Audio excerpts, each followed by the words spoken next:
Right then, let's dive straight in, shall we?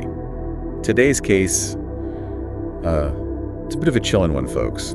The story of Anneliese Michel. Ah, yes, Anneliese Michel. A young German woman subjected to a series of exorcisms. Exorcisms. And we'll be using her Wikipedia entry to sort of guide us through this. And I suppose one of the big questions right off the bat is, what on earth could push a family and a community to believe that exorcism was the answer?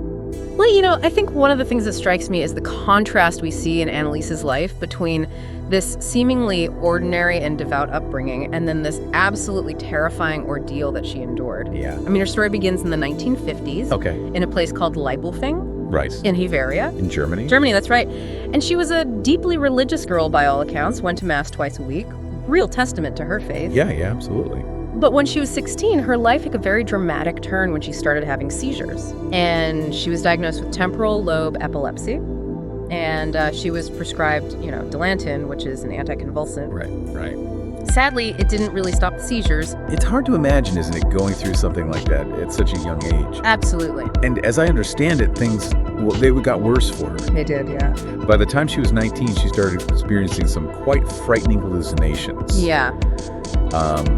And claimed she was seeing, quote, devil faces. Devil faces. Along with things like depression and auditory hallucinations, which led to a diagnosis of mental illness. Yes.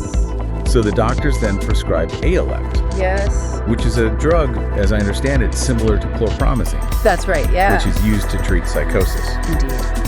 It's important to remember, though, that sometimes temporal lobe epilepsy can trigger experiences that people might interpret as being religious or supernatural in nature. Oh, okay. So it really does raise the question, were Anneliese's visions purely a product of her epilepsy? Or was there something else going on? Yeah. Something more sinister, perhaps? Yeah. And unfortunately, even with the medication, her symptoms just continued to escalate. Right. She developed this real intense aversion to religious objects. The voices she was hearing started to, pronouncements of damnation, and she began experiencing suicidal thoughts as well. Oh, gosh. Yeah, it was a very difficult time for her. Yeah. It's around this time that things take a very unsettling turn. Anneliese embarked on a pilgrimage to San Damiano with a family friend, but she found she couldn't even approach religious symbols without experiencing this real discomfort. It was an incredibly difficult experience for her, by all accounts. Yeah. And we actually have Father Ernst Alt, who accompanied her on this pilgrimage. He provides a chilling account of her torment during that time. Mm-hmm. He described her sensory experiences, how the ground seemed to burn her feet, and how she perceived the prayers of others as this horrible gnashing of teeth. Yeah, it was really quite disturbing. And her mother even claimed to have seen stigmata on Anneliese's body. Oh, goodness. Which, as you can imagine, further fueled the belief that she was possessed. Yeah, of course. It must have been an incredibly frightening time for everyone involved. Yeah, absolutely. So faced with their daughter's increasingly disturbing behavior. Yes. Aggression, self-harm. Mm-hmm. She even took to drinking her own urine and eating insects. Oh, gosh. Anneliese's family became utterly convinced that she was possessed. Yeah. And they desperately sought help from priests, requesting an exorcism. Right. Well, initially the priests were a bit reluctant. They recommended continued medical treatment, of course, and stressed that exorcism would require the bishop's permission. Of course. Yeah. And it's important to note here that despite this religious intervention, Anneliese did continue to receive medical treatment. Right. This included Tegretol, another anti-seizure medication. Okay. But unfortunately, her condition just seemed to get worse. It was a desperate situation. It really was. And Anneliese's suffering, it just continued to escalate. Her family's belief that she was possessed, well, it only grew stronger, didn't it? It did, yes. Father Ernst Stolt, he became convinced that her symptoms just weren't typical of epilepsy and became a very strong advocate for exorcism. And tragically, Anneliese herself, she seemed to share this conviction. In her letters, she expresses these feelings of worthlessness, a profound sense of suffering, Really? and a desire to atone for the sins of others. It's heartbreaking, isn't it? Yeah, it is, yeah. To read her words knowing the torment she was going through. Yeah. I mean, ultimately swayed by the pleas of the family and the severity of Anneliese's condition, Bishop Joseph Stangl, he granted permission to Father Arnold Renz to perform the exorcism. Right. And this was in 1975. And the whole thing was, well, it was shrouded in secrecy, wasn't it? It was, yeah. Which just adds another layer to this already unsettling case. It really does.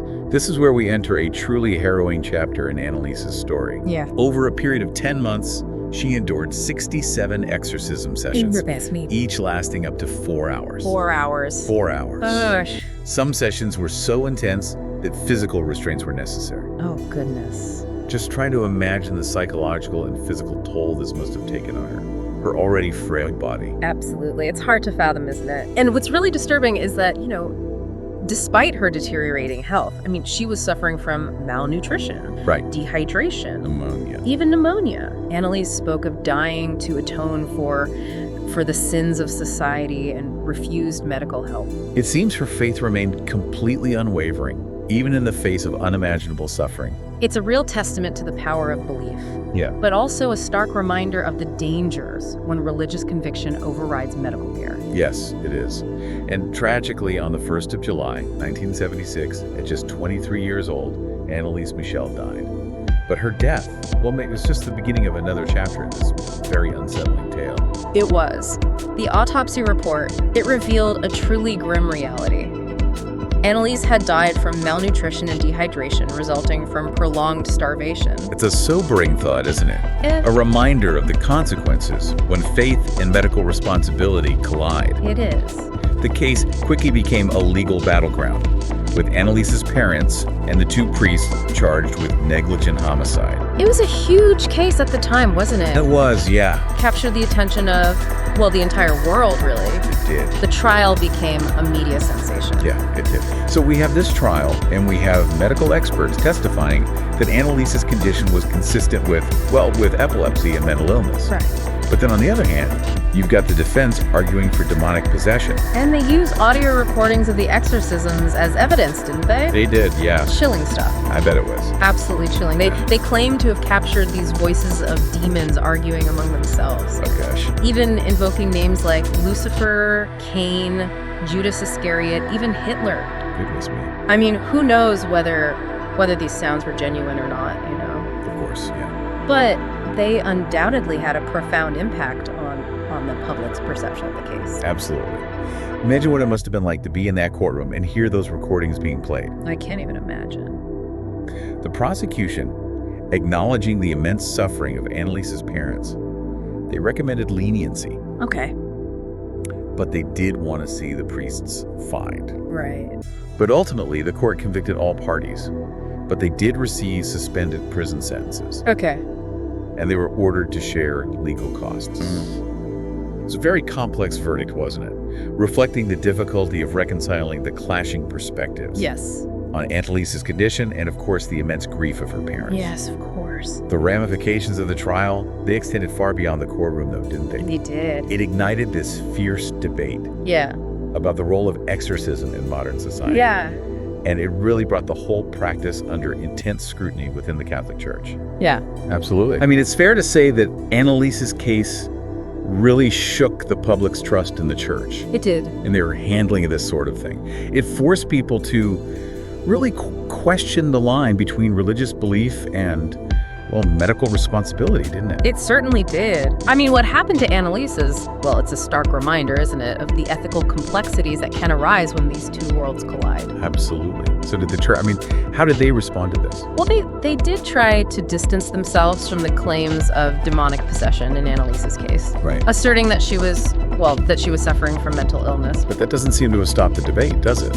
It's still raging on today. No, it hasn't, no. You still got some people who view exorcism as this vital weapon against the forces of darkness. Right. This ritual that's needed in extreme cases like this. Yeah. And then you have others who see it as a dangerous relic of the past. A practice that just has no place in our modern understanding of mental health. Right.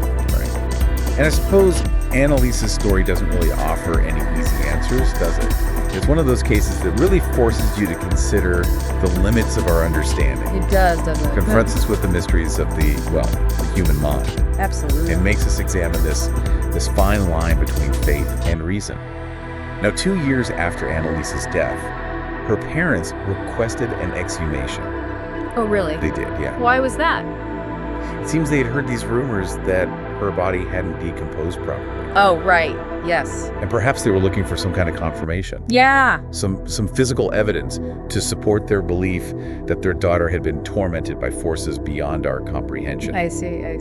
But the official reports state that Anneliese's body showed, well, normal signs of decomposition. It did? It did, yes. Okay. However, both the family and the priests involved, they were discouraged from actually viewing her remains. They weren't allowed to see her. It seems not, no. Yeah. Father Renz even claimed that he was prevented from entering the mortuary. Goodness me. It's almost as if there are some truths that are just too unsettling to face, you know. It's a very strange detail, isn't it? It is. And this, of course, just adds another layer of mystery to this already haunting story. But despite the official reports, Anneliese's gravesite became, and I think it continues to be, a pilgrimage site for some Catholics. Really? Yes. And they believe that she served as this sort of sacrificial lamb, atoning for the sins of others. And it just speaks volumes, doesn't it? About the enduring power of her story, the profound impact it's had on those who believe in her sacrifice. It really does. What strikes me is that even today, all these years later, Anneliese's story, it continues to fascinate and horrify. It does, yeah. In equal measure. Yeah. It's been the subject of books, documentaries, even films, each one trying to grapple with the complexities of her case. I suppose as we conclude our deep dive into the life and death of Anneliese Michel, we're left with a question that lingers, doesn't it? Like a shadow. Can there ever be a true reconciliation between faith and science, particularly in cases like this, where the boundaries between the physical and the spiritual, well, they seem to blur? It's a question we all have to grapple with, I think, individually. Anneliese's story, well, it challenges us to examine our own beliefs, to consider the limits of our own understanding, right, and to approach these sensitive issues with empathy and compassion. And that's really what we try to do here on The Deep Dive, isn't it? We explore these complex and often unsettling stories, not to offer easy answers, but to spark conversation. Yes. To encourage critical thinking. Yeah. And to shed light on the mysteries that continue to haunt us. Absolutely. So until next time, folks, keep exploring, keep questioning, and keep diving deep.